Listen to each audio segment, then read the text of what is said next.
Well, we can begin our meeting, and today this is a joint meeting of St. Petersburg Mathematical Society and St. Petersburg Seminar on Mathematical Physics. Vladimir Ivanovich Smirnov Seminar. And today's meeting is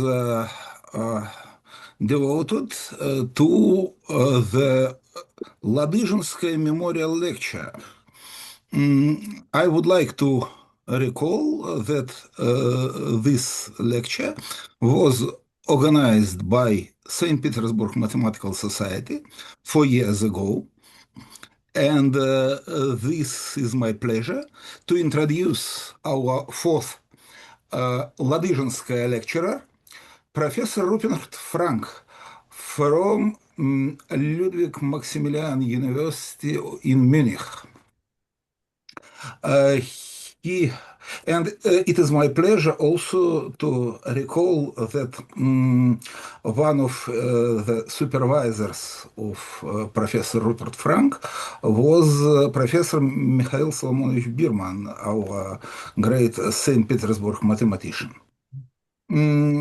Professor Frank was recognized by the Young Scientist Prize in Mathematical Physics by International Union in Pure and Applied Mathematics.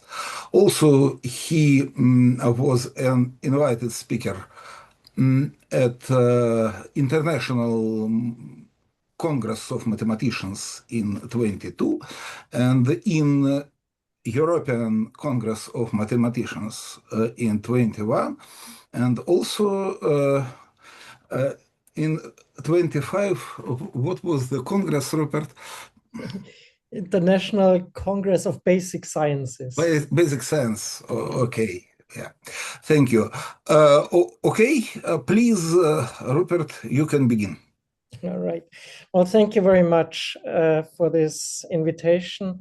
It's really a great honor, great privilege to be here and to give this memorial lecture for Olga Ladyzhenskaya. Unfortunately, I never was fortunate to meet her in person. I only met her indirectly through her books.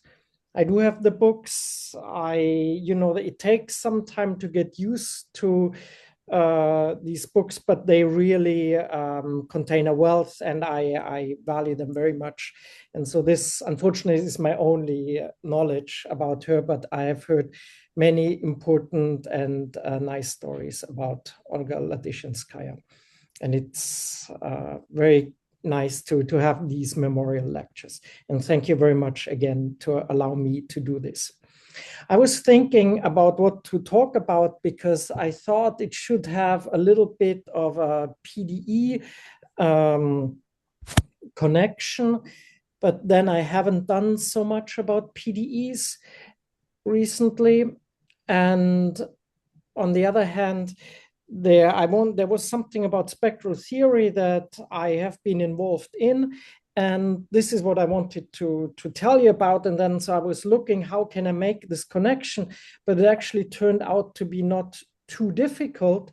So if we look at, here's the list of the PhD students of Ladyzhenskaya, one of the very first student was Fadeev, with his PhD in 1959.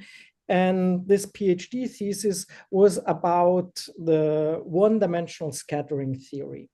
And what I am describing is actually not very different from what was then, but for a different equation. So there is actually a joint paper by Ladyzhenskaya and Fadeev. This is perturbation theory on the continuous spectrum. And later, Buslaev, who was yet another student of Ladyzhenskaya, wrote a paper about trace formulas for this in this Friedrichs model, which is exactly what Ladyzhenskaya and Fadeev were studying in this paper up here. So this, the Ladyzhenskaya Fadeev paper is from 1958. This Guslive paper is published in 1971 in a collection of papers on mathematical physics edited by Biermann. And in some sense, what I'm trying to do is exactly discuss the continuous spectrum of a certain operator, which is very close to the Friedrichs model. And I will also be interested in obtaining spectral identities and trace formulas for this model. Okay, and so these works are joined with Larry Reed. He's a student of my own PhD advisor of Ori Laptev. He was a postdoc with me in Munich, and now he's moved in Orsay. And it was a pleasure for me to work with him and to discover these well, you know, methods of integrable systems related to scattering theory together. And so we wrote this preprint that you find on the archive, Yoast solutions and direct scattering for the continuum Calogero-Moser equation. Okay, and everything, so there's, you'll find this paper on the archive, and everything I'm going to tell you is in that preprint. So I guess I have to start telling you what this continuum Calogero-Moser equation is, or, well, that would be one of the first points. But before that, I want to look at this operator that we will study, okay? So this is an operator on R, on the real line. It has a first derivative, and then it has sort of a potential term. So what exactly are these spaces? So first of all, it's not defined on all of L2 of R, but only on functions in L2 of R that have Fourier transform supported on the right. Okay, so these are functions that have an analytic extension to the upper half plane. Right?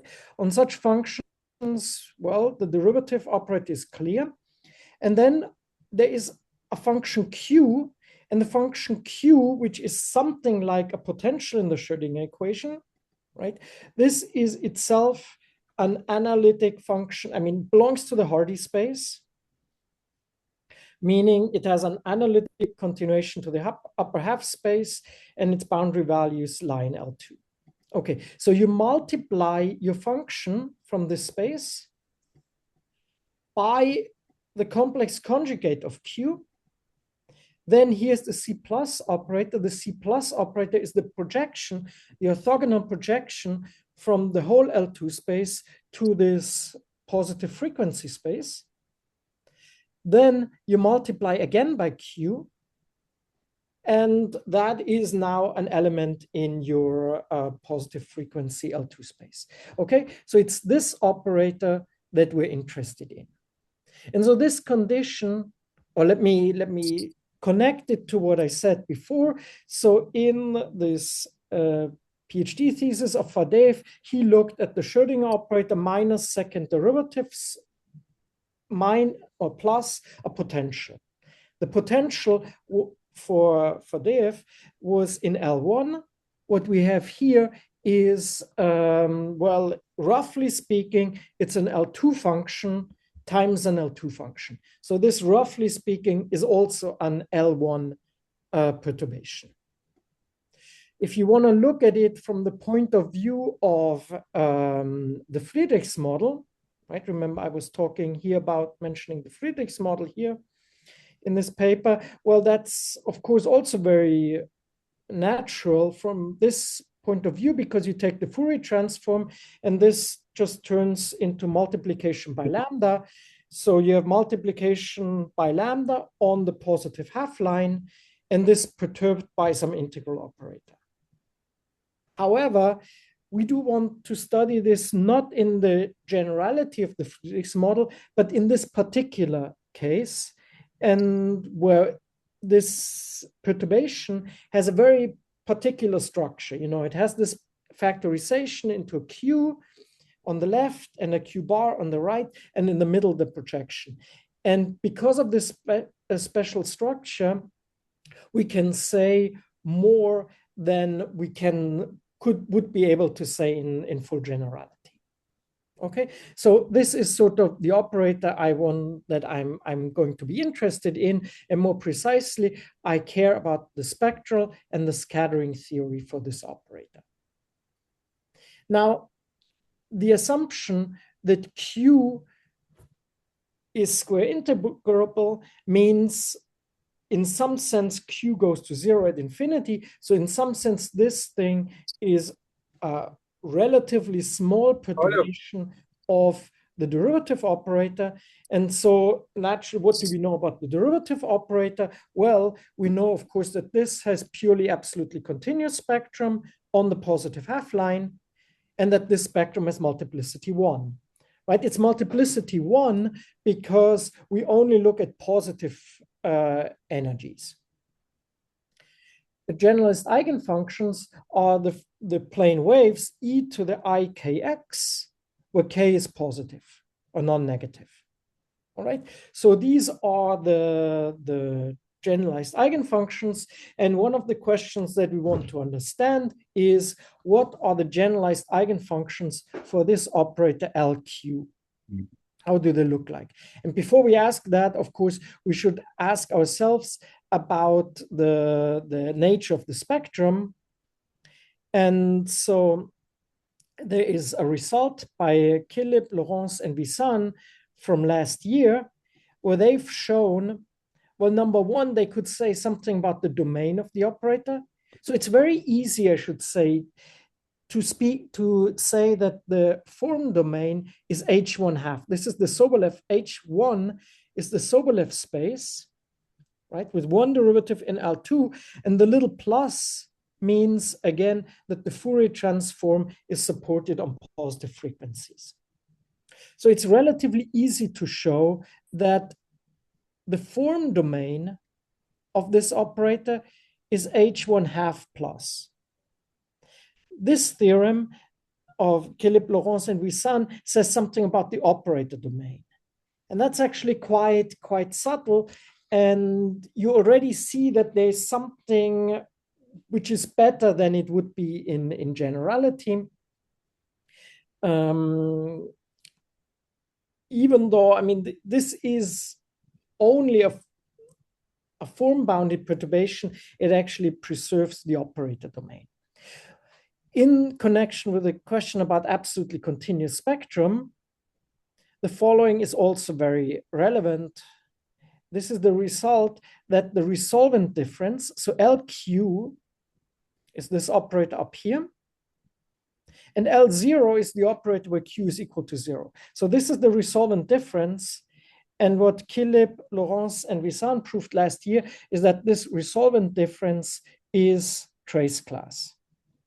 So therefore, you can use a theorem by Biermann and Krein, which says that therefore the absolutely continuous spectrum of the LQ operator is the same as the absolutely continuous spectrum of the L0 operator, which is 0, 1 with multiplicity 1. So therefore, we know already before we started that this operator has absolutely continuous spectrum on 0 infinity with multiplicity 1.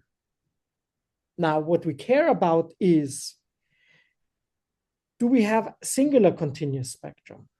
Right? This is something that cannot be excluded using abstract arguments, but one needs to look in more detail at the structure of these operators.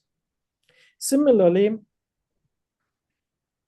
and related to the question of absence of singular continuous spectrum is the question, can we construct generalized eigenfunctions of the absolutely continuous spectrum? And then, can we construct scattering coefficients? These I will tell, I don't assume that you know what I mean by these scattering coefficients, but let me just tell you that those are very important in the applications that we have later in mind. Okay, it's, if you think about, I mentioned already before the word of trace formulas, it will be sort of the quantities that enter into the trace formulas. And now you could, of course, say, well, this is something that Fadeev did already 50, 60 years ago. where's the problem? Well, one of the big differences is that this potential here is non-local, right? So you have, I mean, you multiply by local function, but then you have the projection onto the positive space, and then you multiply again. But all the ODE techniques that have been used in the past are not applicable in this setting. And that will play a big role, but still I would like to convince you that this operator, even it looks a little bit artificial when you see it for the first time, but I would like to convince you that this is a very natural operator with a lot of structure. And it's because of this structure that we can get to the results that we can get to. Okay, and so now I need to tell you about the why we look at this operator. Why is this operator natural? And so in particular, I need to tell you what this CCM equation that appears in the title of my talk, the continuum Calogero-Moser equation, what that is. Okay, some people, I should also say, call it the Calogero-Moser derivative nonlinear Schrödinger equation. Okay, you will hear, you will see it's sort of a nonlinear Schrödinger, time-dependent nonlinear Schrödinger equation. You will also see that there's a derivative in there, and it's perhaps less clear why it's connected to the name of Calogero-Moser. But here's the equation. Okay, so yeah, it's a dispersive, nonlinear dispersive equation. IDTQ is, now there's the Laplacian of Q, and then there is this nonlinearity, which consists is the square of Q, and then you differentiate, you multiply by the projection, you multiply by the function Q, and that's roughly speaking your nonlinearity. And you would like to study this initial value problem with, well, ideally an initial condition that only belongs to L2. Okay.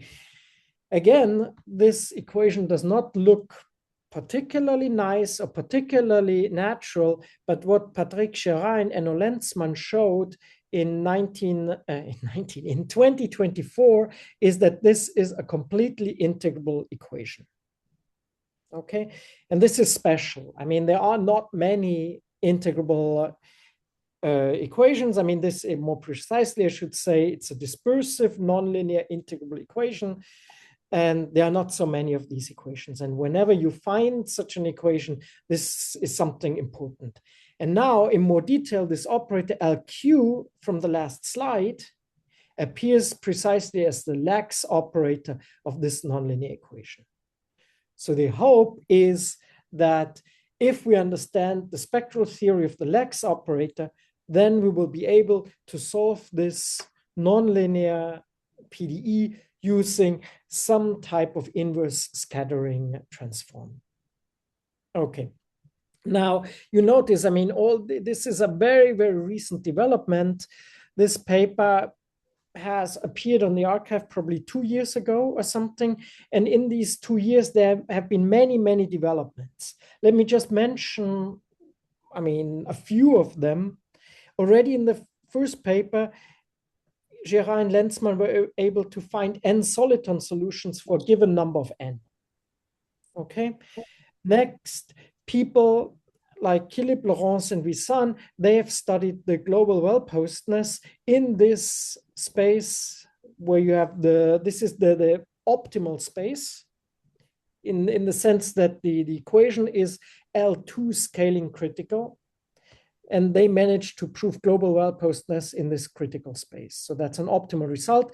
Well, they needed a smallness condition, namely that the norm of the initial data squared is smaller than 2 pi.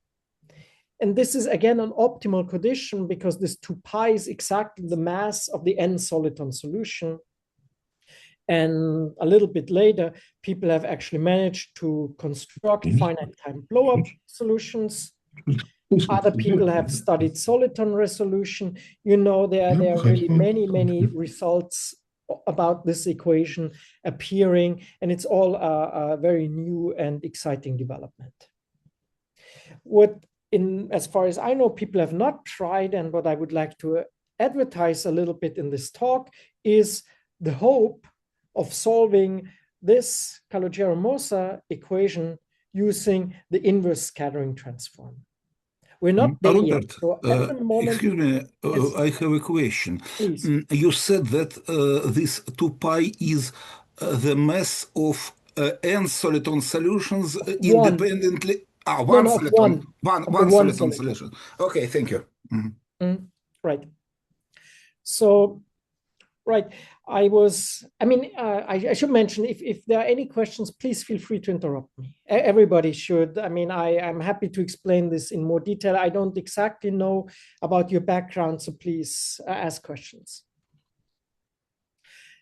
I was saying before that we would like to solve this using an inverse scattering transformation. And, of course, sort of people, I don't believe that one can use an inverse scattering transform in very low regularity situations. But at least I hope that in situations with more or even a lot of regularity, one can get to a very precise description of solutions. That's sort of the hope of what we want to do. I want to also stress, this is a hope at this point. We have not completely succeeded yet. And so I will tell you what we have managed to do. So we've managed to do a direct scattering theory. So I hope, but even that is sort of only clear once people have managed to do an inverse scattering theory. But so what we've done so far is we've constructed a direct scattering theory, meaning we constructed Yoast solutions, we constructed scattering data. And what we will hope is that these scattering data are complete in the sense that they allow one to solve the inverse problem. But the inverse problem, the solution of the inverse problem remains open, but I will be at least able to formulate an inverse problem. And then this is a question to all of you to solve this. Okay, so this is sort of why I care about this operator. Let me go back even a step further. Let me give you a slide here about the inverse, some history of the inverse scattering transform for various nonlinear dispersive PDEs. So as I already mentioned, there's only a handful of nonlinear dispersive PDEs that are completely integrable. They're all in 1+1 dimension here on this slide. The canonical first example is, of course, the KdV equation. I guess everybody knows that. And this KdV equation is associated to the one-dimensional Schrödinger operator. Okay, minus second derivative plus the potential. This was the case that Fadeev studied in his PhD. Then Fadeev and Zakharov proved these trace formulas. And then there was a development in this theory of Liptiering inequalities where I first encountered them, and then Laptev and Weidel used these trace formulas to prove optimal Liptiering inequalities. So that's sort of the initial point for a big development in a direction completely different from the KdV equation, but equally important. Now, another equation here is the defocusing cubic nonlinear Schrödinger equation. Again, this is a cubic dispersive PDE. Again, it has a Lex operator. In this case, the Lex operator is a Dirac operator. It's a self-adjoint. That's the good thing about the defocusing case, is that it's a self-adjoint operator. And one can develop a similar scattering and inverse scattering theory for this. This is often called the Shabbat-Zaharov system. When we move on, see in both cases, for the KdV equation and for the cubic NLS, this Lax operator is a local operator, so either a second order operator or first order operator. When we move on to another famous dispersive equation, That's the Benjamin-Ono equation. And that has, it's not so important that you read exactly this equation, but one thing you notice is it has the Hilbert transform in there, which is a non-local operator. And similarly, also the Lax operator of this is a non-local operator. Well, to leading order, I mean, the differential part is just given by a first derivative, but then you have, it again acts on this Hardy space. So you have the C plus, then you multiply by Q, and then you project with the C plus. And finally, here's this continuum Calogero-Moser equation, which I was discussing before. And this is the operator that we would like to study in this talk, which you notice looks pretty similar to the Benjamin-Ono equation, but I will hopefully be able to convince you that this operator for the CCM equation is a little bit nicer. So these are these equations. Okay, I have one more question. This equation, the Lax equation, yeah, Yes. is in contrast with all previous examples, it is quadratic with respect to Q. This is correct. Yes. Yeah. Is does it have some? Is it something specific or not? I don't know. I don't think so much. You know, I rather think of this. So there's a nice theory when this Q is L1. And similarly here, Q needs to be L1. Here, one cannot quite reach L1, but one would like to. But here, you see the Q is L2. So sort of because it's a Q squared, it's essentially, again, L1. So one might think here almost that it's a factorization of a single Q. That's one way of viewing it. But of course, I mean, when you come from the nonlinear equation, then really it is quadratic. So it might depend on the application you have in mind. So to continue, let me recall what the inverse scattering transform is and why one is interested in this. And I'll explain this in this very basic example of the KdV equation. Okay, so here, we're dealing now with this one-dimensional Schrödinger operator, and now we're using the existence of Yost solutions, like in this PhD thesis that I have mentioned a couple of times. So these are solutions. They're not eigenfunctions. They satisfy the eigenfunction equation, but they're not elements of the Hilbert space. They're not square integrable. They're distinguished by their asymptotic behavior.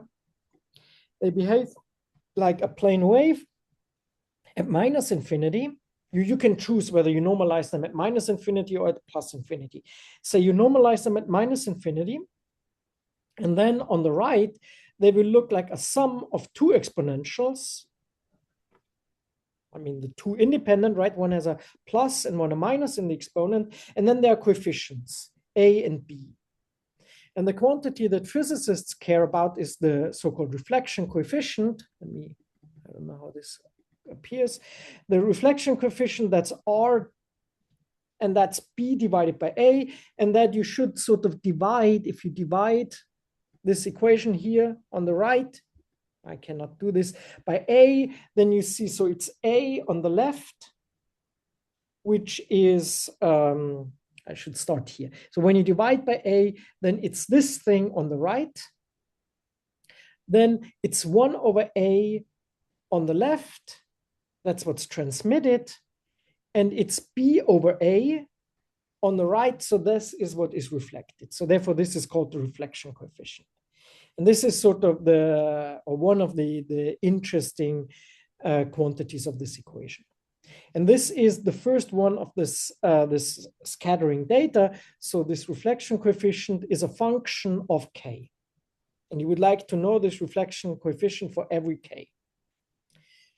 There are other data, well, other simple data that you can think are natural are the eigenvalues, right? The Schrödinger operator has eigenvalues. One can show that they're all negative.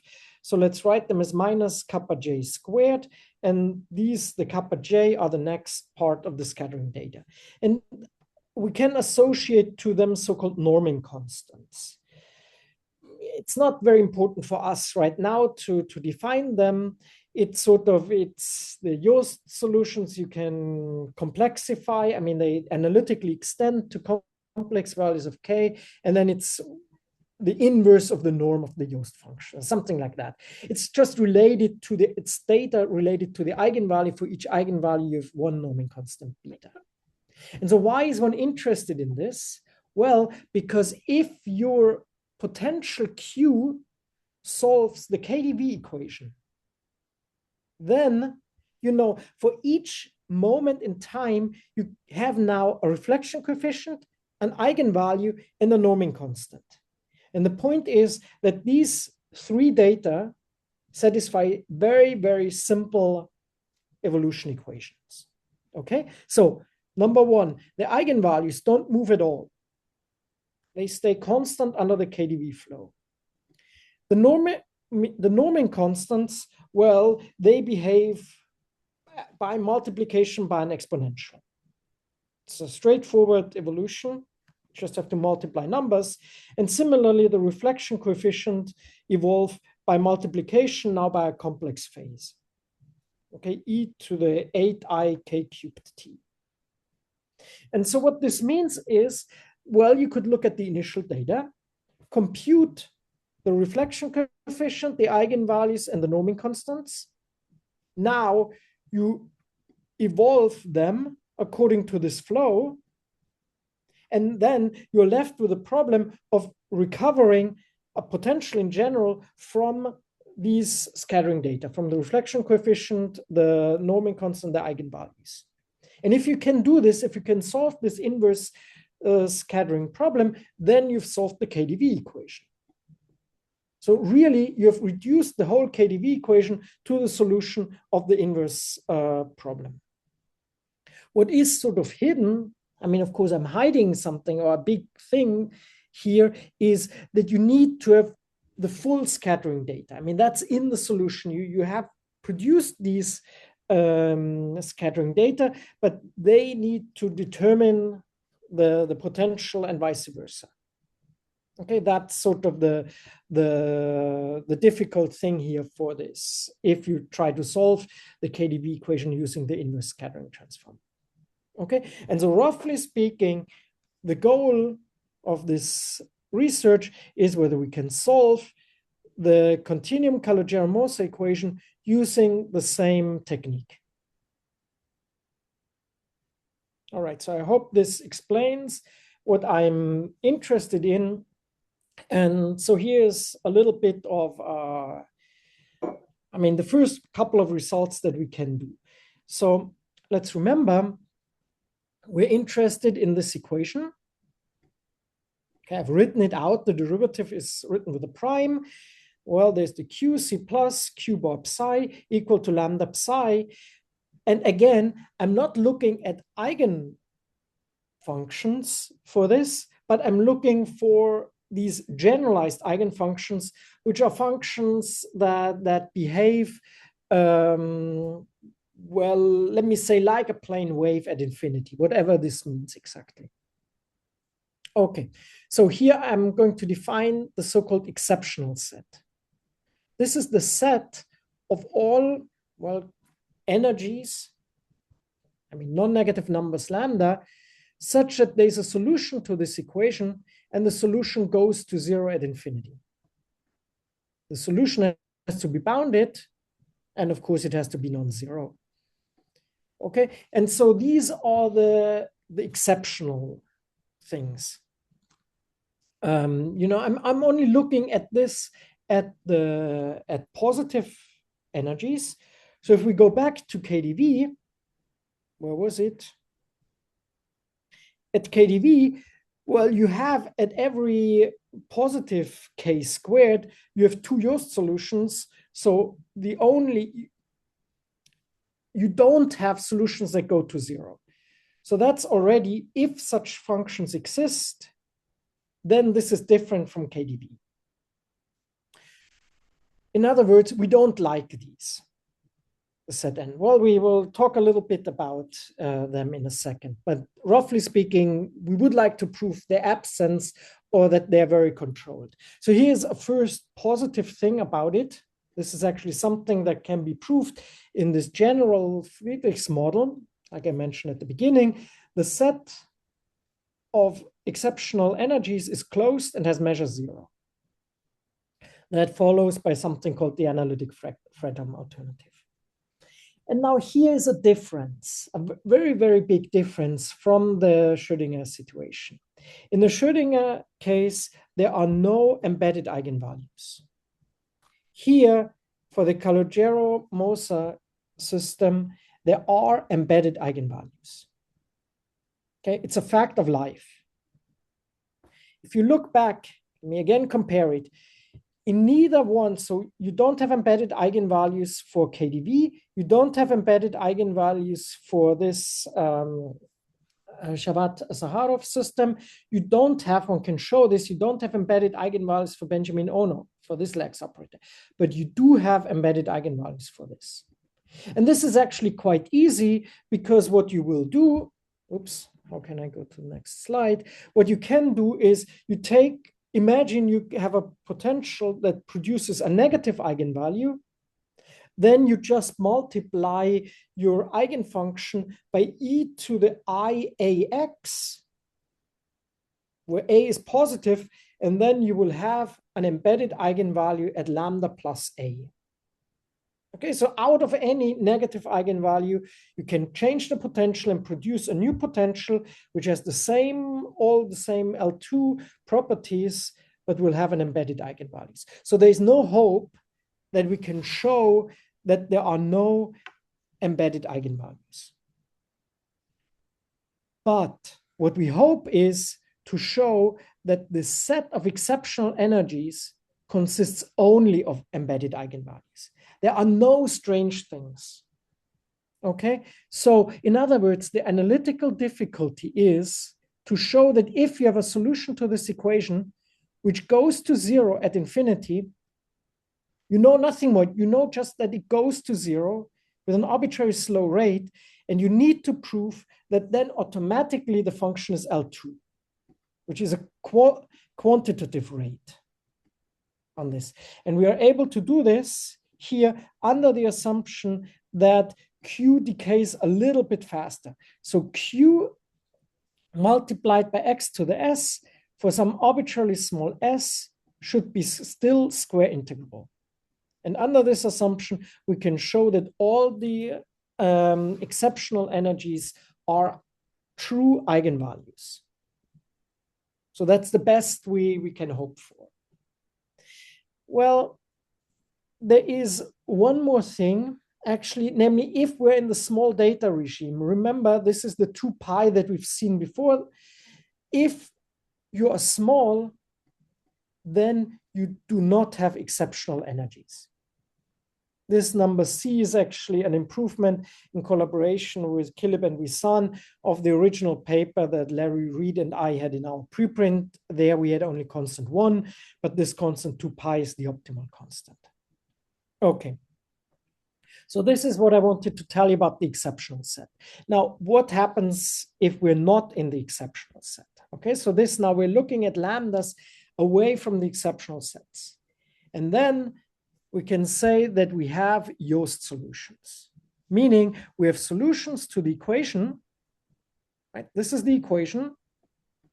The same equation is up here, right? We have equations that behave at infinity like plane waves. E of lambda is e to the I lambda x. Okay, and so I have a choice of sign. This, remember when we talked about the Yost solutions, you can normalize them either at plus infinity or at minus infinity. Similarly, you have a choice here. You have 2 different functions. I denote them as lambda plus I0 and as lambda minus I0. Okay, and these are now my generalized eigenfunctions, and this theorem says that we have generalized eigenfunctions at every energy that is not exceptional. Roughly speaking, this follows by solving a Fredholm integral equation. And you know, this thing here is sort of the homogeneous equation. It's not exactly right because, you know, there's this additional term, but roughly speaking, you use some Fredholm argument. It's sort of remarkable that you don't need anything else than just L2 condition, which is reminiscent of the L1 condition, as I mentioned in the one-dimensional case. Anyway, so that's the result. That's a result about existence of used solutions.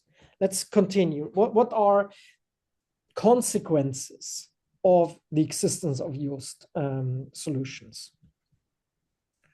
One consequence is that the spectrum is purely absolutely continuous away from the exceptional energies. Okay, so if something not nice is happening, then it's happening at these exceptional energies. Now, of course, I told you sort of that if you have this slightly better integrability condition, then I told you that the exceptional set only consists of eigenvalues. But of course, sort of the eigenvalues are a countable set, and a countable set cannot support a singular continuous measure. So in other words, if you have this improved decay condition, then we can show that the singular continuous spectrum is empty. And I should say this is an open question. I would very much hope that this result is valid even for S equal to 0. So in other words, I hope, and I challenge you all to prove it, that any solution psi of this equation that goes to 0 actually belongs to L2. And the challenge is to prove this, assuming only that L2. We have so far not been able to prove this, but once you would have this, many of our results would look a little bit nicer, but it is what it is. Okay, good. So next consequence of the Yost solutions, well, you know, you can construct something that's often called the distorted Fourier transform. So you pick your Yost functions. Let's say we pick the ones with a minus sign, lambda minus I0. Okay, and let's do the same thing as we do for the Fourier transform. We take our function, an arbitrary function f of x. Well, originally it should be L1. We integrate it against the generalized eigenfunction, and well, we get some function that depends on lambda. Good. This defines a transform, and the theorem says that this transform extends to a bounded linear operator from L2 to L2. This is the Hardy space L2. This is L2 of the positive half-line, right? Because lambda is only positive. Yeah, lambda is positive. And well, the operator is essentially unitary, except, well, that it projects. So I should say it's a surjective isometry. It projects onto the absolutely continuous subspace. Moreover, it diagonalizes the operator LQ. And, you know, just like the Fourier transform is useful for many applications with a Laplacian, I would predict that this distorted Fourier transform will be very important for the study of this equation. Okay, I should say that in the setting of the Benjamin-Ono equation, remember that's this equation, which has this somewhat similar lax operator, but a bit different from ours.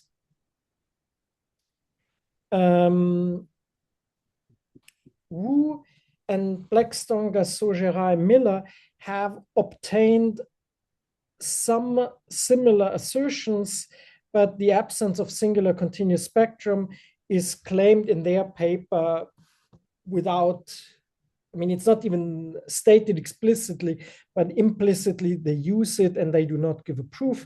And so in some sense, we prove this statement for our equation, and at the same time, our proof also works and sort of completes the work that's done in these papers. The conditions that one needs in the Benjamin Ono setting are a bit different, actually more stringent than that. So that can perhaps also be improved. Okay, let's move on. Let me talk about the scattering matrix. Okay, here is the definition. Okay, so I define, well, I mean, the matrix is a big word. This is really a 1 times 1 matrix, which is also known as a number. And this number is denoted by gamma of lambda, as is traditional in this business. Okay, so what do we do? So see, e to the lambda k, remember that's the exponent, the plane wave, the oscillating exponential. I multiply this by q bar, so this gives me an L2 function. Over here, I have my Yost function, which remember is in L infinity. I multiply it by q bar, which is L2, so this is L2. So this thing is well defined, and then I put the projection in the middle. So this is a well-defined quantity for every lambda not in the exceptional set. And now I claim that this number always has absolute value 1. And I'm also claiming that this number connects the 2 sets of generalized eigenfunctions. So let me go back here for a second. I told you when I was speaking about the existence of Yost solutions, I said there are 2 guys. They're the guys with the plus sign, and they're the guys of the minus sign. And you can choose either set of generalized eigenfunctions to get a complete set. I've stated this here only for the minus sign, but something similar is true for the plus sign. And there's a very simple formula connecting one set of generalized eigenfunctions with the other set that's just given by gamma of lambda. Okay, and so I did not write this on this slide, but I want to remind you that by the Spearman-Krein theorem, trace class resolvent difference implies existence and completeness of the wave operators. And that again implies that the scattering matrix is unitary. And one can show that this number is really the scattering matrix in the sense of this theory by Kato, Biermann, and others. And so this fact that this number is unimodular follows from this general theory, but we prove it directly using our equations.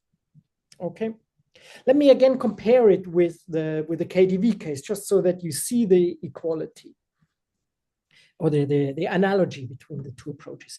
Remember, I told you what the Yost solution psi was. That was the solution that was normalized at -infinity. You can do a similar thing normalizing the function at +infinity. Let's call that phi. And then you have 2 sets of solutions, right? You have on the one side, you have psi and you have psi bar. These are the solutions that are normalized at -infinity. And then you have the set of solutions phi and phi bar that's normalized at +infinity. And then it is this matrix S that consists of the A, B bar, B, and A bar that connects one set of eigenfunctions to the other set of eigenfunctions. Okay, and so the A's and B's, they are exactly the coefficients that I introduced before. And the point is that this matrix S is unitary. And if you translate the unitarity of this matrix S back, then you'll find, well, the determinant of S is 1. So you got A squared minus B squared is equal to 1. And well, one thing is this is super important in the theory of Liptiering inequalities when you want to get sharp Liptiering inequalities out of the trace formulas, which is what Laptev and Weidel have done. And also this equation is fundamental for the physical interpretation, because remember, in order to get R, you have to divide B by A. That was the reflection coefficient. The transmission coefficient was 1 over A. So this identity 1 is equal to A squared minus B squared translates into R squared plus T squared is equal to 1, which is the physics interpretation that you have a reflection probability and a transmission probability.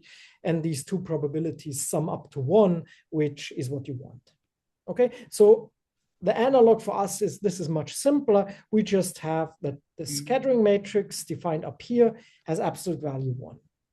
And it translates, just like in the KdV case, between one set of generalized eigenfunctions and another set of generalized eigenfunctions. So I think there is no doubt that this is the right quantity.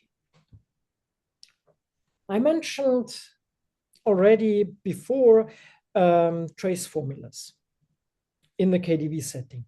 We are also able to prove trace formulas for the CCM equation. And I will only state them in the simpler case where we do not have singular continuous spectrum. Remember, that's not a terribly strong assumption that is guaranteed as soon as we have this additional decay condition. And I'm going to define another quantity, beta lambda. Here's the definition. Beta lambda is the Fourier transform of the potential. Right? And not phi is not the Fourier, excuse me, it's the distorted Fourier transform, the one I defined 2 slides ago. Remember? This was the phi is the distorted Fourier transform.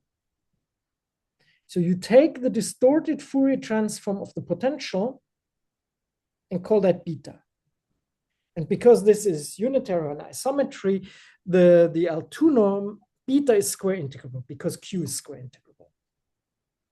And now here's the first Zaharov-Fadeev type trace formula, which connects the data, I mean the coefficients, with spectral data. Okay, so perhaps let me backtrack a little bit. What are trace formulas? Trace formulas are the simplest trace formula is that the trace of a matrix, which is that the sum of the eigenvalues, is equal to the sum of the diagonals. The sum of the eigenvalues, these are the spectral data. The sum of the diagonal entries, these are the coefficients. Now for us, the coefficients, well, Q is the only coefficient in the game. And so data based on the coefficient, the first data is just the integral of Q squared. The spectral data, well, now we have spectral data. There's no singular continuous spectrum because we're assuming this. So the spectral data consists of eigenvalues. So this here, n of LQ, that's the number of eigenvalues. Can be negative, can be embedded. We don't care. It's the number of eigenvalues. And that is one term. And the other term is this beta coefficient, which I just defined here. And I will argue that this, I mean, you see sort of it's related to the continuous spectrum because the generalized eigenfunction of the continuous spectrum appears. All right. And so you have such an identity relating coefficients with spectral data. It's sort of interesting that Gerard and Lenzmann proved this inequality by completely different methods. You know, so the beta, that was sort of what was discovered in our paper. People did not know about the beta before, but of course people knew about the number of eigenvalues and they knew about the integral of Q. And sort of what Gerard and Lenzmann did is they proved an inequality that the number is less than 1 over 2 pi times the integral of the potential squared. And you see our trace formula gives exactly the missing term. The missing term is the contribution from the continuous spectrum. It's this integral beta squared. And moreover, the Gerard-Lenzmann inequality is optimal. So once again, you see the 2 pi. Remember I told you about the 2 pi threshold. 2 pi is the mass of a 1 soliton. So the 1 soliton has exactly 1 eigenvalue. So you have 1 less or equal than 1. However, for people working on Liptirian inequalities, it's even more exciting than that because this constant here is also sharp in the semi-classical limit. Okay, one needs to think a little bit about what semi-classical limit means here because your phase space is only half as big because you only have positive frequencies, but one can do this. One can prove Weil asymptotics and one sees that this constant 1 over 2 pi is attained in the semi-classical limit. Okay, let me say it again. If you write a large constant in front of the Q and let this constant go to infinity, then this thing, the number of negative eigenvalues, is actually asymptotically equal to that thing. So that already shows that there's, I mean, a lot of nice structure and again, similarities to the KdV case. Besides these Zaharov-Fadeev trace formulas, there are also different trace formulas that were promoted by Biermann and Crane.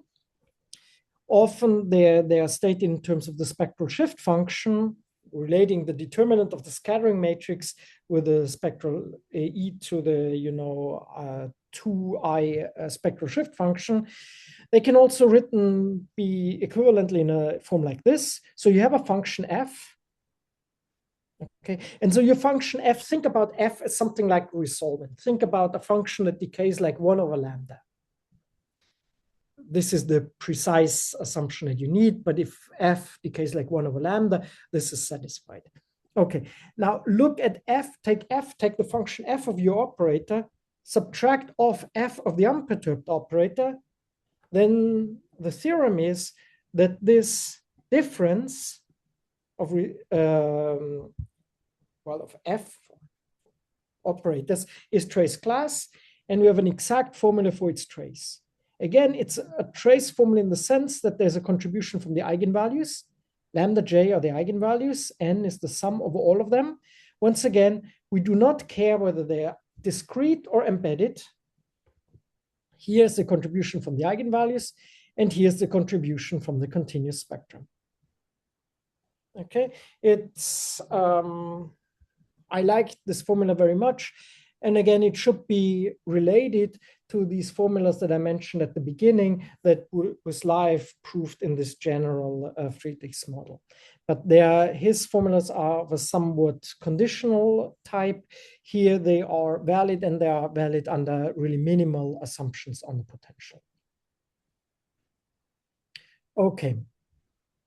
One can go on, right? One can look at higher order Zaharov-Fadeev formulas. Again, don't look too precisely at the equations.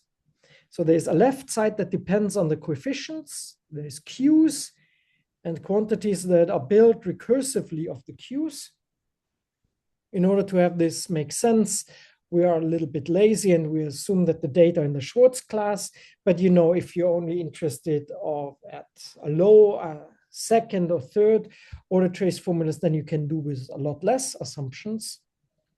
And so again, the theorem is the coefficient, an integral of the coefficients is equal to an integral with a contribution from the discrete spectrum. So the eigenvalues enter now to the order m.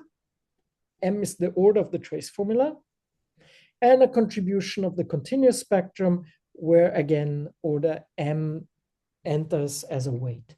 Very similar to what Zaharov and Fadeev proved for the Schrödinger operators. And now, again, what people knew before is, well, eigenvalues of the Lex operator are preserved under the continuum Calogero-Moser equation. So this thing is conserved.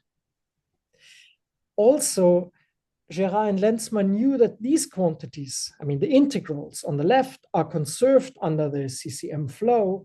And so what we have been able to do is we've been able to write an identity where we have this, where this new quantity arises that is preserved under the CCM flow.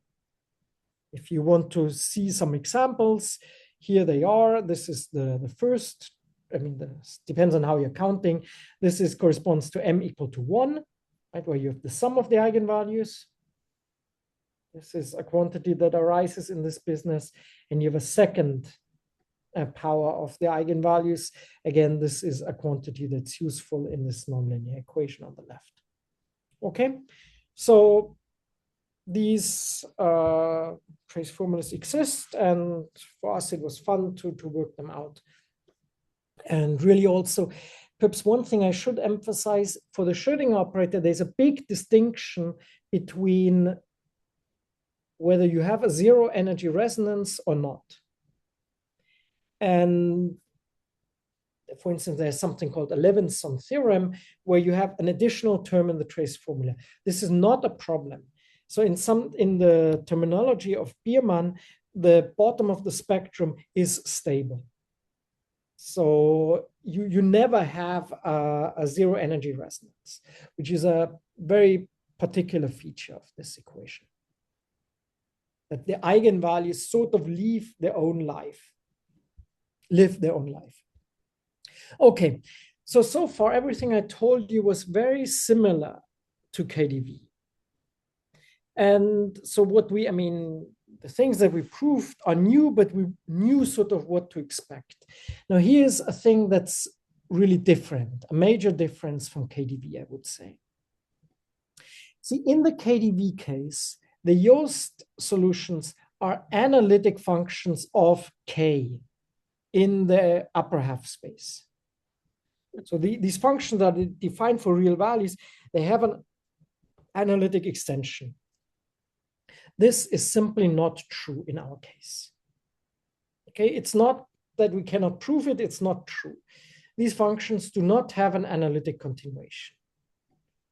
So having an analytic continuation, that's very crucial when you think about in the inverse scattering theory, when you think about solving a Riemann-Hilbert problem, you really want to have something that's analytic in the upper half space.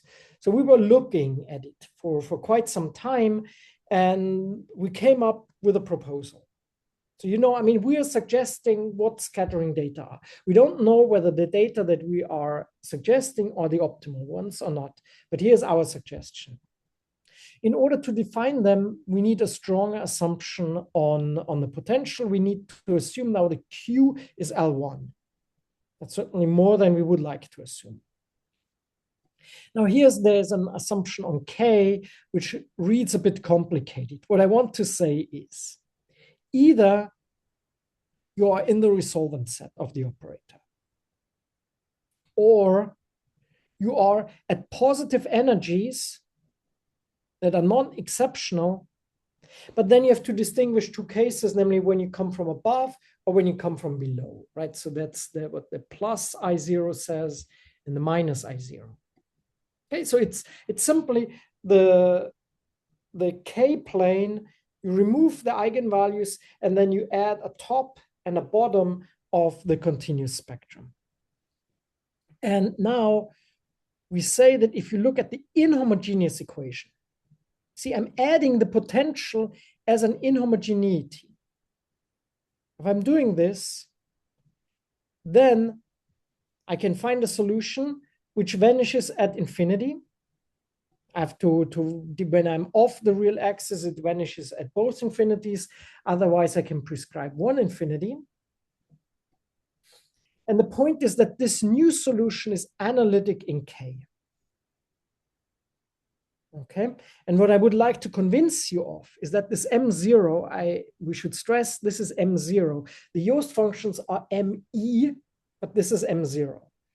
I would like to tell you that these M0 functions, these inhomogeneous Yost functions, I've added an inhomogeneity. Excuse me, Rupert, is psi the same as M0? Oh, excuse me. Yes, you're right. You're right. Okay. Excuse me. This should be M0 of K. Yes. Okay. And then, so the first thing I can do is if again, I need to be a little better, but again, I can tell you that this is optimal.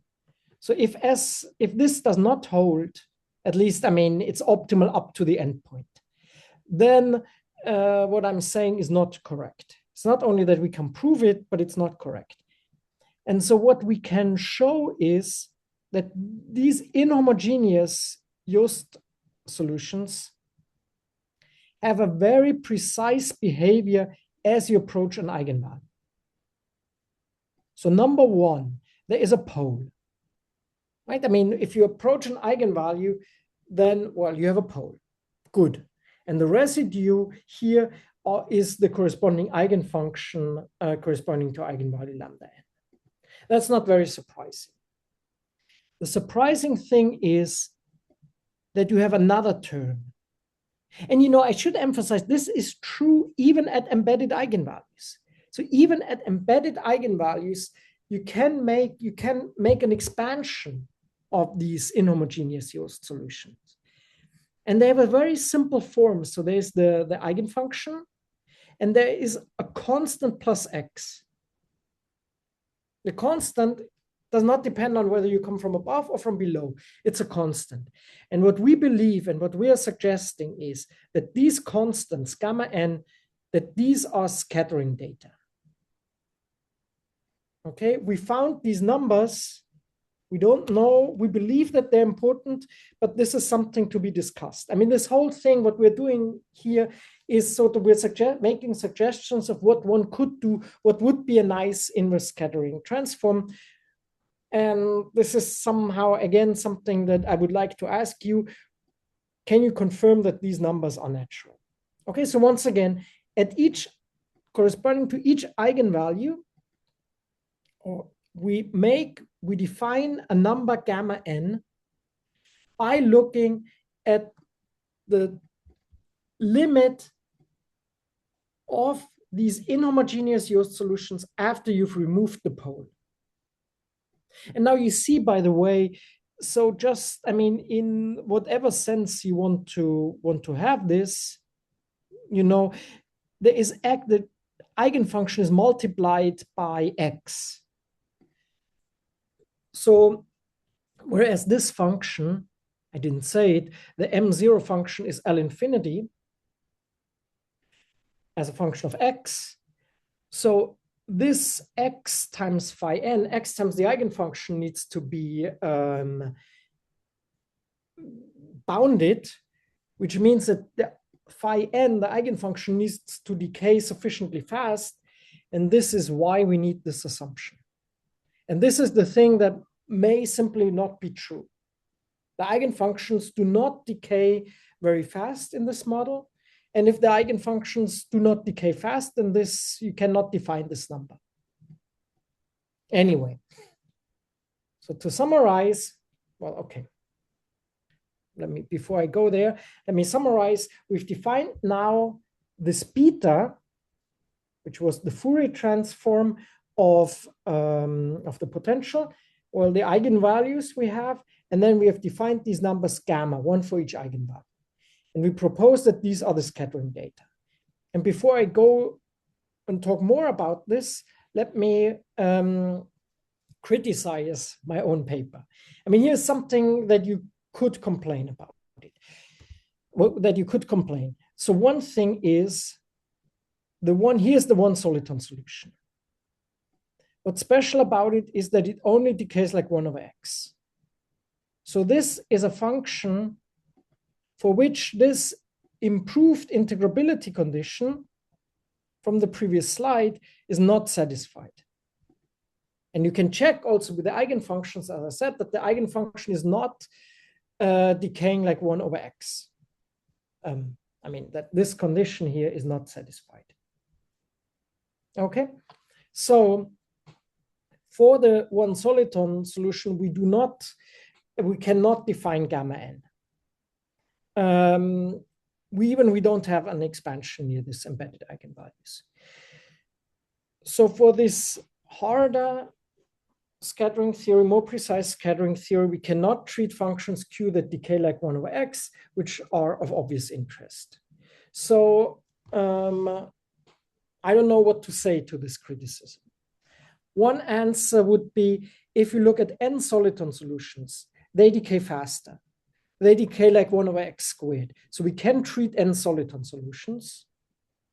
And the other thing is, we hope, but this is sort of a dream about the future, if you know that you're very close to Q, we hope that we can build relative Yost solutions. So we know the Yosts are something that looks a little bit like Yost solutions for this. And so we perhaps might look directly at the difference, and the difference is better. But this is just a hope. And anyway, so this is where we stand. So let me go on. We're getting towards the end of this talk. Here is what I suggest as scattering data, the eigenvalues, these gamma n, these norming constant or new norming type constants, and the beta. And why we believe that they are good is because of the following. They evolve very simply under the CCM flow. The eigenvalues stay constant. Well, that's not surprising. The norming constant you know, these terms in the expansion of the inhomogeneous Yost solution, they evolve by a linear shift. And finally, the data of the continuous spectrum, they evolve just as we know from KdV by multiplication by a complex phase. Of course, this is sort of heuristic. This is heuristic because we do not have a good well-posedness theory in the class of spaces for which we can define the scattering data. So roughly speaking, what we do is we just assume that there's a solution and that we can differentiate as often as we want. And if that is true, then we get these equations. Okay, so therefore, we have now a simple evolution, suggested simple evolution of the CCM flow of the scattering data. So the next question that you should ask me is, can I construct the potential from these scattering data? And well, I tell you half of the answer. So I'm telling you, if you know the inhomogeneous Yost solution, remember the inhomogeneous Yost solution, that was the one where I added the Q, the one which was analytic. And so for this function, from the inhomogeneous Yost solution, you can recover the potential. So therefore, this question of inverse scattering theory can be rephrased is, can one reconstruct the inhomogeneous Yost solution M0 from lambda n, gamma n, and beta? I don't have a question. I don't have an answer to this question.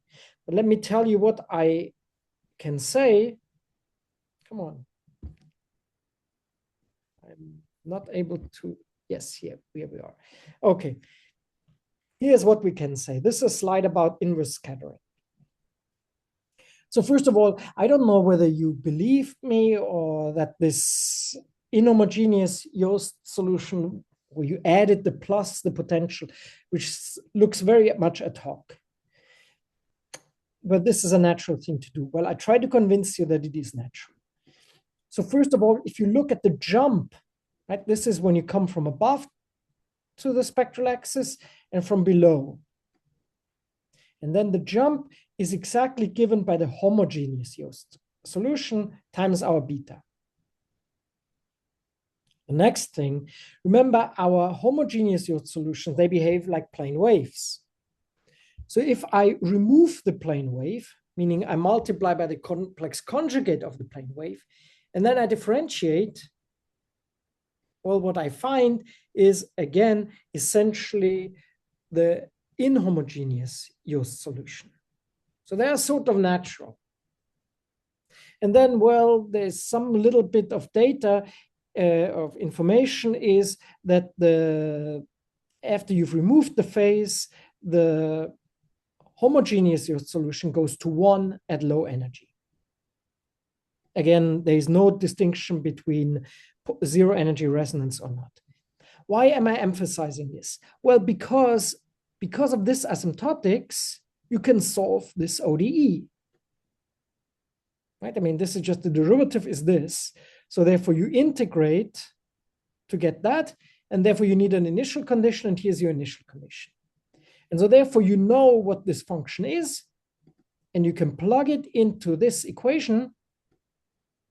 And therefore we get the jump relation. This is the jump of the inhomogeneous Yost solution expressed in terms of itself. Okay, so the homogeneous Yost solution has disappeared. I got a jump relation, M0 in terms of M0. This is, you see already, I mean, this looks a little bit like a Riemann-Hilbert problem. M0, remember also, the inhomogeneous Yost solution was chosen to be analytic in the upper half plane and in the lower one. I mean, this one is in the lower. So this jump is expressed in terms of the value. Well, the only problem is that this is non-local because there's an integral. And so therefore the question that I would like to pose to you, that's really now the end, is given lambda and gamma and beta, can you find an analytic function M0, x is fixed, right, of the real axis, which satisfies this Riemann-Hilbert problem, has poles exactly at these points lambda n, and the residues given essentially by the gamma n. Can you find such a function? If you can do this, then yes, we can solve the CCM equation using inverse scattering. For the Benjamin-Ono equation, one arrives at a similar non-local Riemann-Hilbert problem. As far as I know, nobody so far has been able to solve this, but it's never too late to try. And with this, let me summarize. I have discussed the direct scattering theory of this operator that arises in the CCM equation.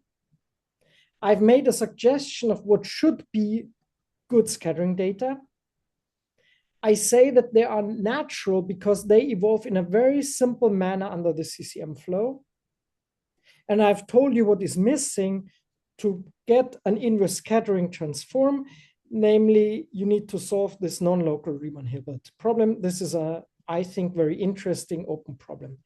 And with this, I would like to thank you for your attention. And once again, let's treasure the memory of Olga Ladyzhenskaya. Thank you very much. Okay, let's thank our speaker. Thank you. Yeah, questions or comments? Please.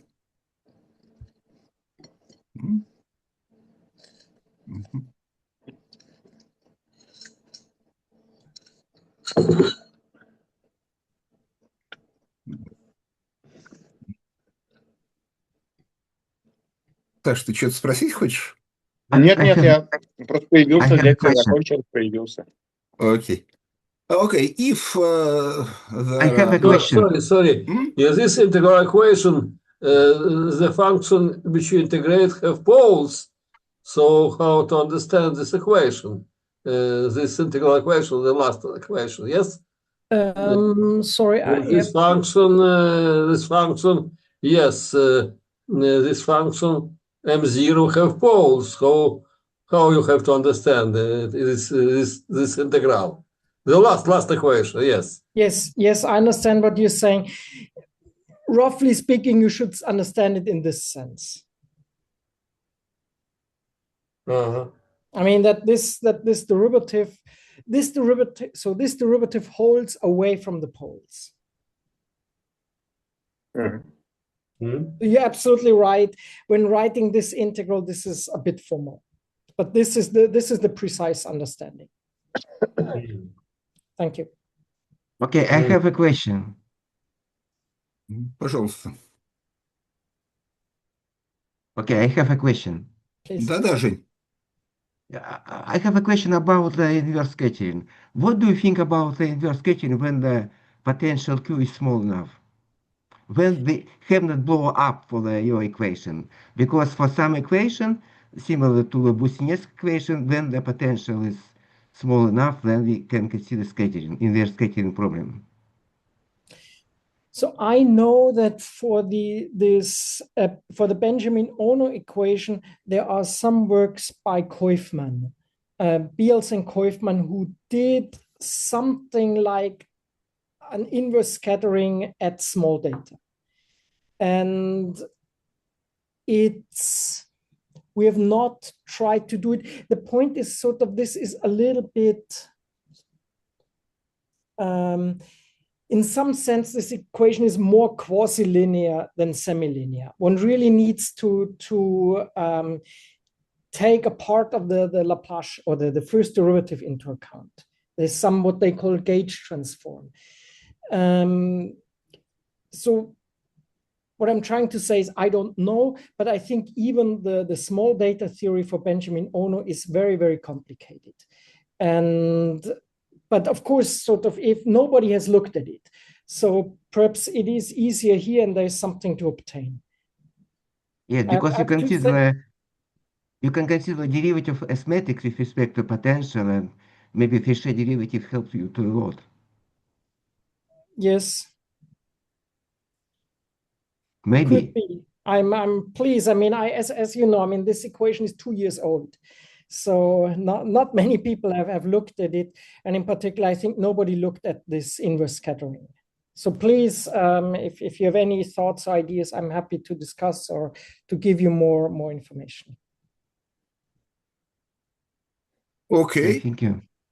Let's thank our speaker again. Thank you.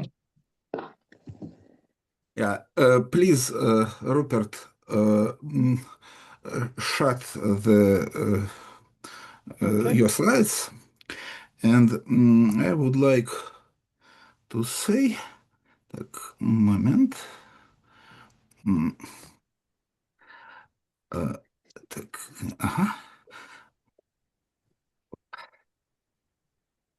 That, as usual, the Ладыженская lecturer is awarded with diploma, and the electronic version will be sent to you very soon, and the hard copy a bit later.